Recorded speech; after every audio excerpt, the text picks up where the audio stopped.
Welcome into Pro Football Today. It's time for the post-game show now with Kasey Hudson and Tom Vecchio. And let's just say Monday Night Football lived up to some madness, a lot of heart-stopping moments, and almost for the Bucs to crawl back into it. But it's the Chiefs that come out on top 30-24 in overtime. I feel like we have a lot to get to, Tom. We talked about the first half. If you guys missed the halftime show with Tom and myself, there were a lot of live lines to hop on. Tom had some good perspective on that. But what did you make of that second half that pushed into OT?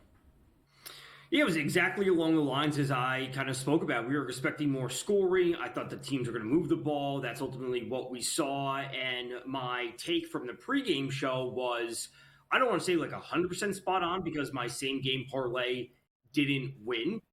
But the Chiefs won, which I said would happen. They didn't cover, didn't happen. And we saw the overhit. That also happened. So they didn't cover. They won and the overhit. We saw some great stuff from DeAndre Hopkins. I think the Chiefs right now, I think this is exactly where they want their offense to be with this three-headed monster of Kareem Hunt. Travis Kelce went 14 catches for 100 yards, and now DeAndre Hopkins has that secondary piece next to Kelce. Now, there are going to be games where we're going to see Xavier Worthy have an impact. We're going to see games where Justin Watson had a few good catches. We're going to see Mecole Hardman jump into the mix. So this is where the Chiefs offense should be, this top three of players, and then everyone else can contribute just a little bit. From the Bucs side of things, I think they played awesome tonight. I think they really did. K-Dine is great. They're getting great stuff out of Rashad White and Bucky Irving. They need to tighten things up on defense. I still think they have a shot to make the playoffs. Yeah, I still have a proud mama moment for what they were able to do there. Look, you've got a lot of guys that are not able to have that experience on the field to help the Bucs team at the moment, and that's not just revolving around the Mike Evans and Chris Godwin being out. You've got guys who are in their sophomore year of the NFL trying to help this Bucs defense make some big plays. So plenty to get to for this Monday Night Madness. Again, Chiefs come out on top in overtime 30-24 over the Tampa Bay Buccaneers, but Tom and I are going to continue to run through all the excitement and then get ready to look ahead to the Sunday slate, so don't go anywhere. Stick with us here on SportsGrid TV.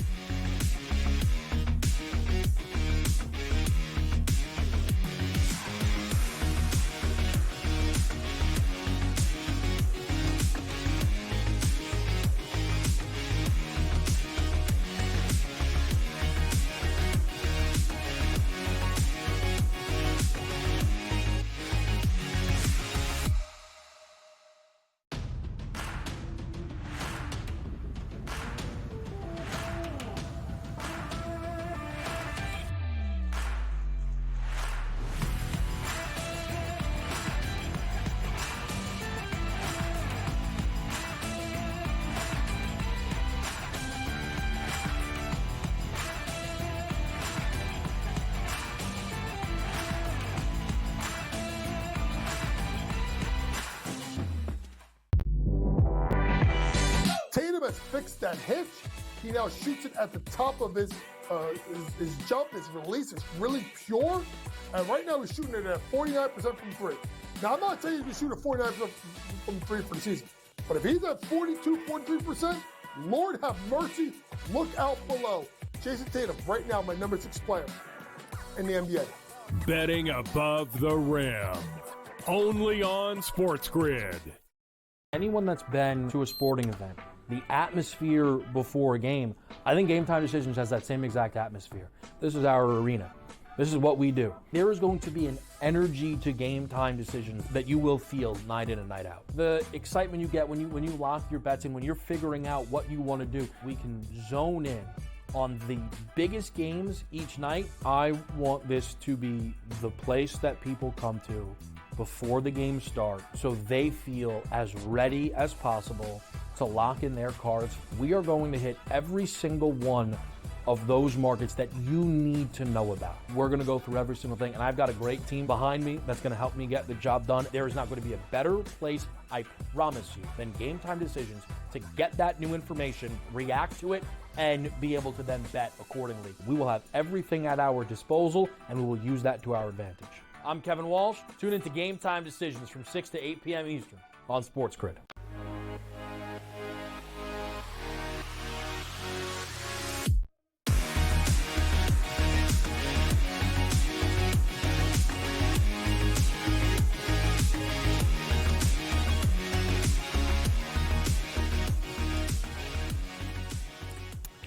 Welcome back into Pro Football Today, the postgame show with Kasey Hudson and Tom Vecchio, running through the Monday Night Madness. Chiefs come out on top in overtime, 30-24, but not without a fight back from the Tampa Bay Bucks.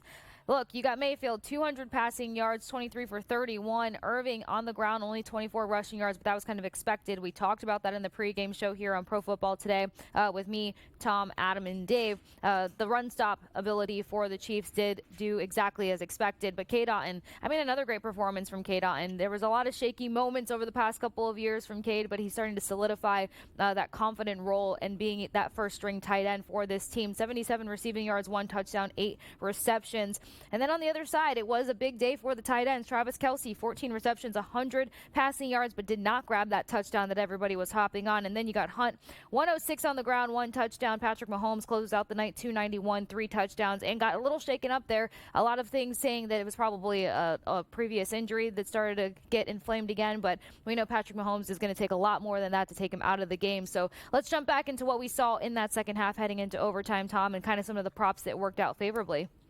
One note I just want to make for Kareem Hunt, after we saw Isaiah Pacheco get hurt earlier in the season, a lot of people are talking about, what role is Carson Steele, this undrafted rookie? Is he going to play? He made the roster.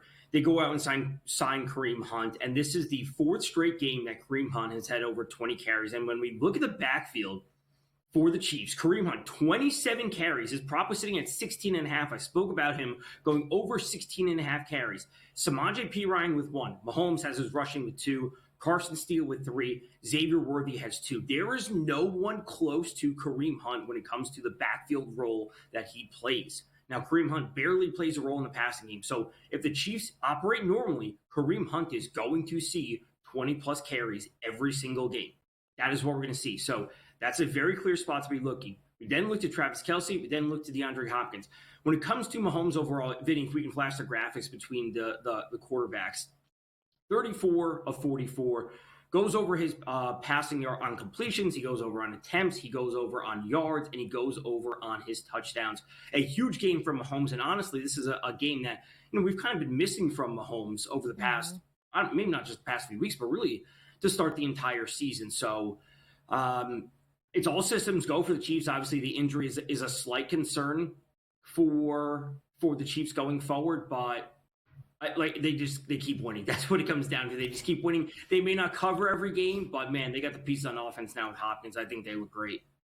Yeah, there's just no stopping them from winning. Something else to note, no turnovers or no interceptions when it comes to Patrick Mahomes' performance this week. Yeah, so for you able to commit to that, then you are starting to see that turnover in the offense for the Chiefs coming up here. But it's funny because Kevin Walsh was talking in game live just kind of how 8-0, like how does this team get to 8-0? And it's one of he compared it to the previous Steelers season from years back and whatnot. But what do you make of this? Like, are they really a competitive team now with that piece with Hopkins, or is this a team that can kind of be solved by maybe another big team in the league?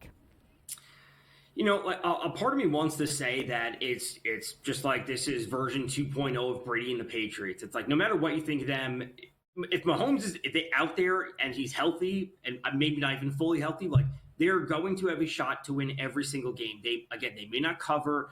They may win ugly sometimes. Some of these games early in the year where they don't get the offense going, but their defense is absolutely awesome. They're just going to be in every single game. And, this is kind of one of the things I said where if the Bucs jump out to a score at the beginning of the second half, which they did, that line was 6.5 and immediately dropped to 3.5, down to 2.5. At one point, the Chiefs were plus 1.5 underdogs because obviously the quick line movements or whatever, and they slipped back to minus 1.5 favorites. If you jump on the Chiefs, this is a team that is literally in a spot to win every single game. And that's just what it comes down to. So, just be ready to bet the Chiefs. I don't know what else to say. If you were just willing to bet the Chiefs and buy into them time and time again, people may be sick of them. You may not like them. You may not want to see them continue to win. But if you just keep betting on them, you're probably going to be in a spot that you always have a shot to win. That's what it comes down to. So in other words, for me to just get over it and accept what is the Chiefs, what always has been the Chiefs, and what will continue to be the Chiefs as for now. Got it, Tom. Talk to me a little bit.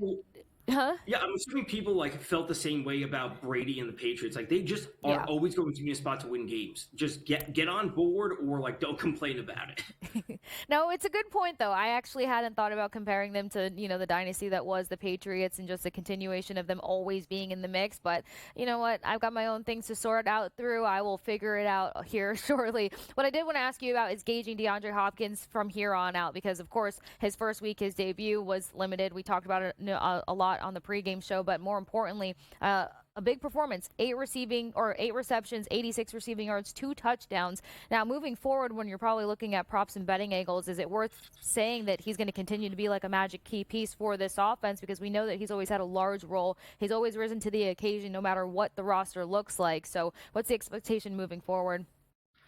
Week by week, I think it's going to be interesting. Just check. Next week, they play the Broncos, who do really have a good defense. I know they got torched last week or, yesterday by the Ravens, but they do have a good defense. So his line was sitting at 42, 44, 45 and a half, wherever it was today. I would expect it to be in the mid to upper 40. No, probably not that high of a jump. Like the high 40s, low 50s. And, that may be a spot that I may want to take an under. And it depends on where we see Travis Kelce's line. It depends on what we see the rushing prop for Kareem Hunt, because we did see Derrick Henry have a great game against the Broncos run defense. And I'm not saying that Kareem Hunt is Derrick Henry, but this could be a spot where they shift things back to the running game a little bit more. And again, we see maybe Watson and P. Ryan have big games where, again, it doesn't have to be Kelce having 100 yards and Hopkins having 80 yards, where they all can have like 50 or 60. So they're all falling right on their line. So I think it's going to be a week by week thing with Hopkins. Other players are just like clear overs every week, like a Jamar Chase, Justin Jefferson. Hopkins, it might be a little bit of a different story, but ultimately from a real life football perspective, I think he's the answer the Chiefs needed. All right, and then touching back on the Bucs before we move on to the Sunday slate coming up here, you see Sterling have a bigger role. You see him be able to pick up some big key rushing yards for the Bucs offense. But more importantly, Trey Palmer with some big plays as well. I talked about the fact that Trey Palmer and Baker Mayfield do have a connection and a trust between the pair of them. So what do we see moving forward? Because coming up, they've got the Niners, and then coming up, they also have the Giants. So they still have a couple games coming in the stretch here that are winnable for this team, considering the fight they were able to put up versus the Chiefs tonight. 2 notes I would make. I love Sterling Shepard when he goes up against his former team, the Giants. Absolutely want to be on board with that. I would also be interested, and we also have to remember that McMillan didn't play tonight. So Right. if McMillan is active, that changes things in the offense, where I think Kate Otten should still be that number 1 option, but I think McMillan might actually be the number 2. Like all things considered, if everyone's fully healthy, it would be Otten, McMillan, and then I think Sterling Shepard could be that 3rd option. It would be, again, rotating between him or Trey Palmer on a week-to-week basis, but Otten's still probably the best answer overall. And I do have some faith in McMillan just as a player overall once he's healthy. All right, well, definitely a lot to look forward to for both of these teams. Any final thoughts on the Chiefs pulling off the overtime win tonight? No. Mayfield didn't go over 34 and a half attempts, which I spoke about on the pregame show. So that one missed, but Hopkins crushed all his props, touchdown, over 42 and a half, 50 plus, 60 plus, 70 plus. And we saw Kareem Hunt go over 16 and a half attempts. He was line with 16 and a half. He had 27. So all in all, a great day. The Kareem Hunt live TD props that I spoke about at halftime also cashed in overtime we needed, but we'll take it. All right. Well, I'm sure we'll hear about it later on in the week, but I just saw a tweet come through to us, Tom. Apparently, Adam's SGP took the hit, so it sounds like he's cashing in on that 4-legger. 4-leggers has been his thing, but maybe on the other side of this break, we'll throw that graphic up, send him some love and appreciation for his SGP being a winner and all the good things. Make sure you're following SportsGrid over at SportsGrid, nice and easy, over on X, Twitter, whatever you want to call it. There Make sure you're following Tom, Dave, and everybody else. You found it? Oh, there it is. No, it's up on the screen. All right. Travis Kelce hits, Kansas City hits, Kate Otten hits, and all the good hits. There you go, Adam Kaufman. There's your shout out. Stick with us here on Pro Football Today, the post-game show with Kasey and Tom here on SportsGrid.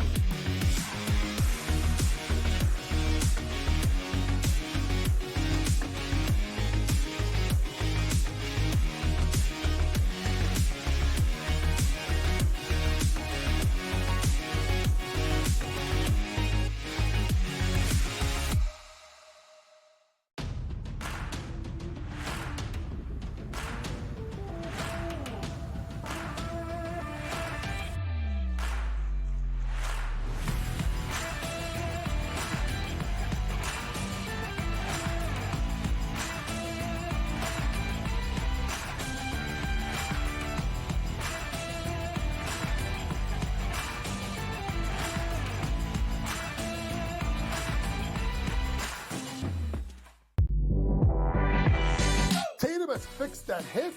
He now shoots it at the top of his jump. His release is really pure. And right now he's shooting it at 49% from three. Now, I'm not saying he's going to shoot at 49% from three for the season. But if he's at 42, 43%, Lord have mercy, look out below. Jason Tatum, right now, my number 6 player in the NBA. Betting above the rim. Only on SportsGrid.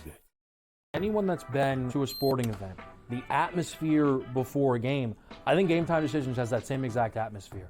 This is our arena.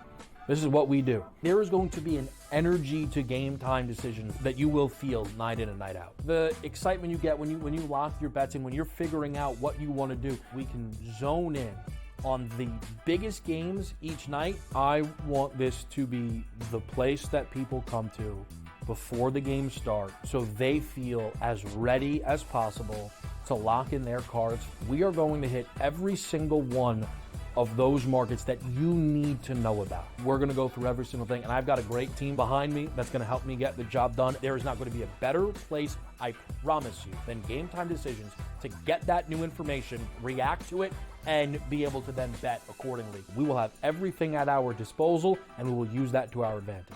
I'm Kevin Walsh. Tune into Game Time Decisions from 6 to 8 p.m. Eastern on SportsGrid.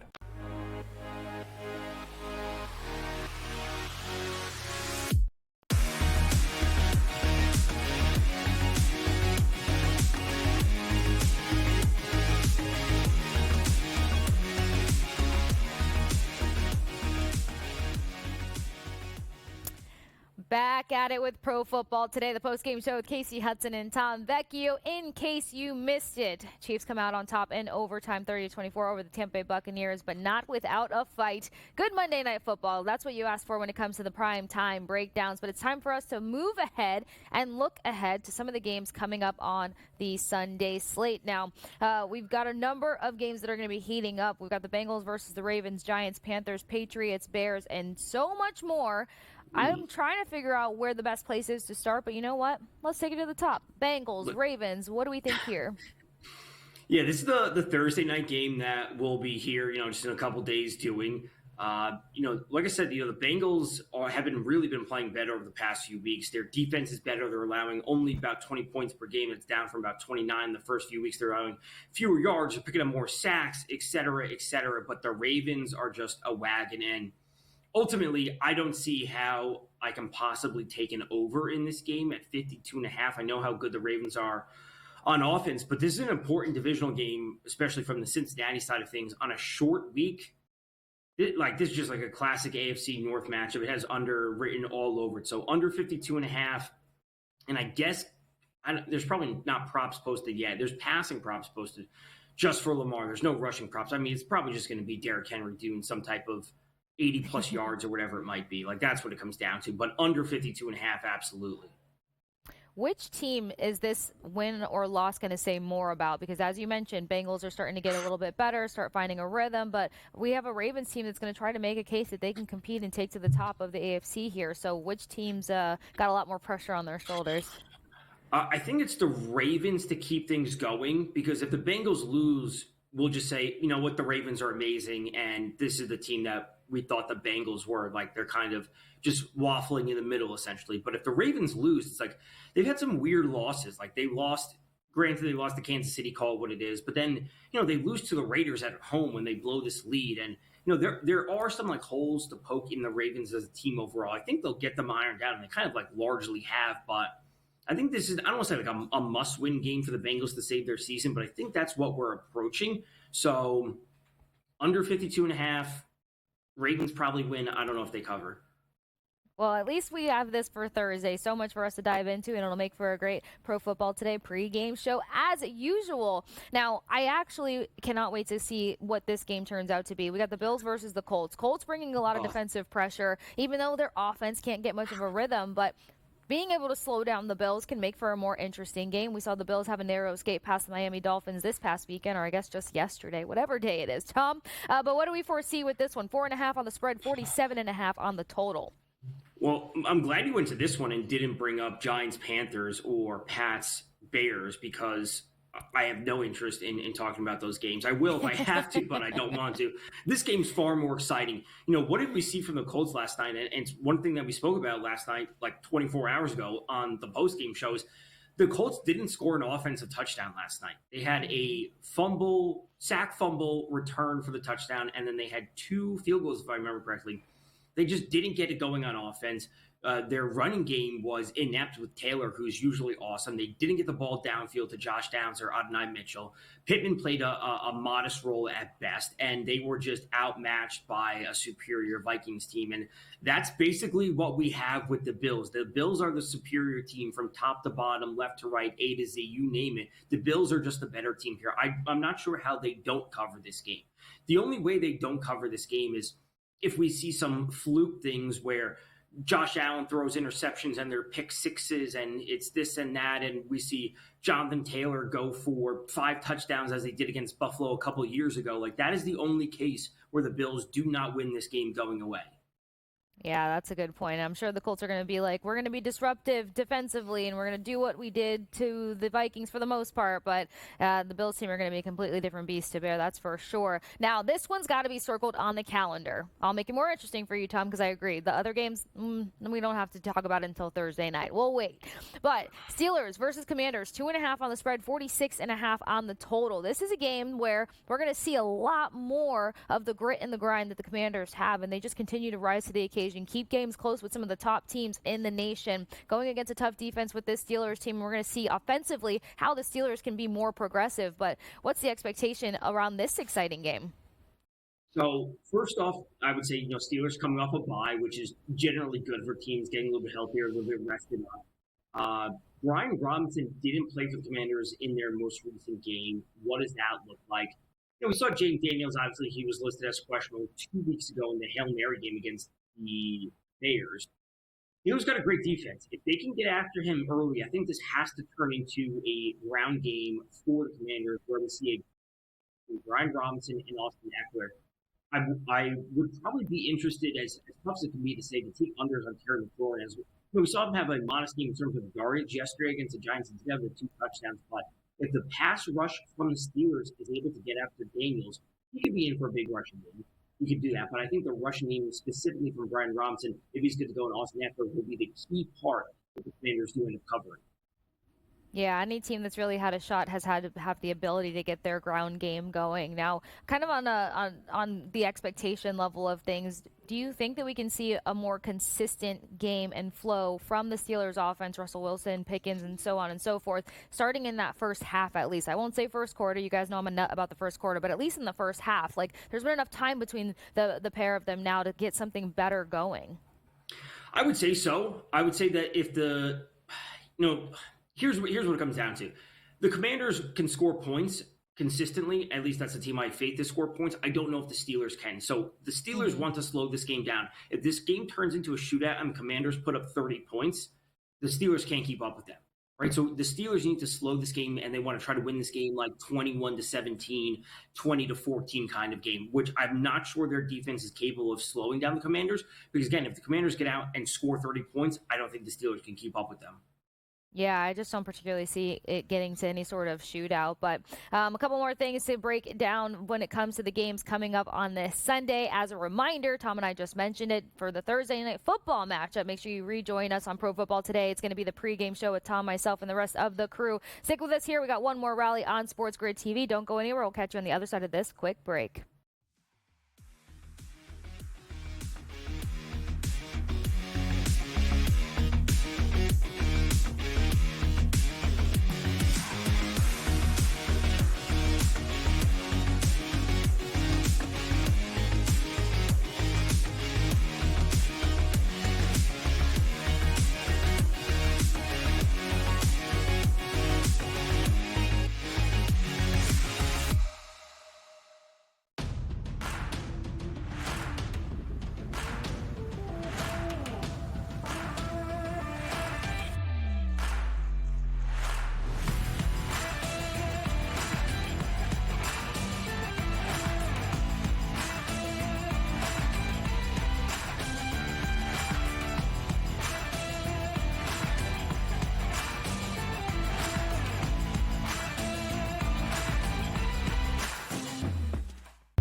has fixed that hitch. He now shoots it at the top of his jump. His release is really pure. And right now he's shooting it at 49% from three. Now, I'm not saying he's going to shoot at 49% from three for the season. But if he's at 42, 43%, Lord have mercy, look out below.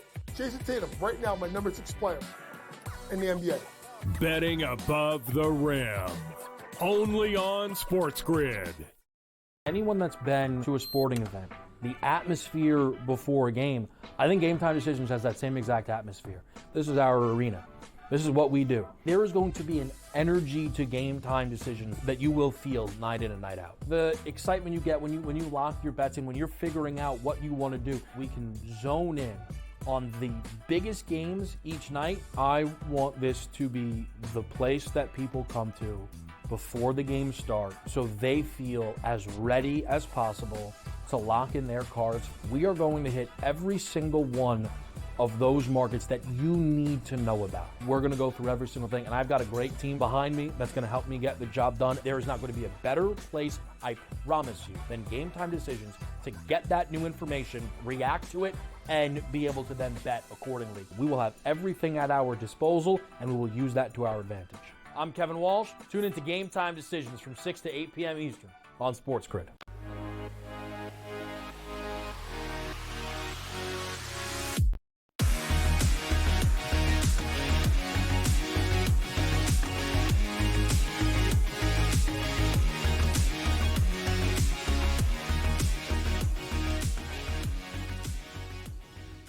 Welcome back into Pro Football Today, the post-game show with Kasey Hudson and Tom Vecchio here on SportsGrid TV. Now running through the Sunday slate for the upcoming games to start gauging. And as you guys know, we got Pro Football Today, the free game show covering Thursday Night Football. And then Tom and I will be back on post-game, start running through the slate again. But we'll have different numbers, odds, lines, and all the goodies to gauge and look at. Before the break, we were talking about the Steelers versus the Commanders, seeing how the Steelers offense can try to go toe-to-toe with what the Commanders can present as a challenge offense. Yeah, I think, as I said last night, I am pretty confident when I say the Cardinals are frauds.